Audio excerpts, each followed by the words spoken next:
వాయువ్య ప్రాంత రాష్ట్రాలలో గత 5 రోజులు కురిసిన భారీ వర్షాలు దేశంలో వర్షాలు లేని లోటును పూడ్చాయి. భారత వాతావరణ శాఖ ఐఎండీ తెలిపిన వివరాల ప్రకారం జులైలో 8 రోజుల వ్యవధిలో సగటు వర్షపాతం 243 మిల్లీమీటర్లకు చేరుకుంది. ఇది 239 మిల్లీమీటర్ల సాధారణ వర్షపాతం కన్నా 2% అధికం. అయితే వేర్వేరు ప్రాంతాల్లో రుతుపవనాలు మొదలైన తరువాత నమోదైన వర్షపాతంలో పెద్ద ఎత్తున తేడాలు ఉన్నట్లు గమనించింది వాతావరణ శాఖ. తూర్పు, ఈశాన్య ప్రాంతాలలో 17% లోటు కొనసాగింది. వాయువ్య భారతదేశం 59% అదనపు వర్షపాతాన్ని నమోదు చేసింది. పెద్ద సంఖ్యలో రైతులు వర్షాలపై ఆధారపడే మధ్య భారత్లో అదనంగా 4% వర్షపాతం నమోదైంది. అయితే దక్షిణ భారతంలో వర్షపాతం లోటు 23%గా ఉంది. గత కొద్ది రోజులుగా వాయువ్య భారత్ను భారీ వర్షాలు అతలాకుతలం చేస్తున్నాయి.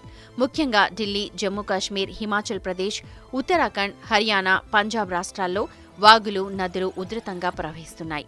రోడ్లు, ఇళ్లు, వాహనాలు నీటిలో కొట్టుకుపోతున్నాయి. 5 రోజుల పాటు కురిసిన భారీ వర్షాలకు ఇప్పటిదాకా 28 మంది మృతి చెందడం కలకలం రేపుతోంది. మరో 2 రోజులు ఆయా రాష్ట్రాలకు భారీ వరద ముప్పు వచ్చే అవకాశం ఉందని వాతావరణ శాఖ అంచనా వేసింది.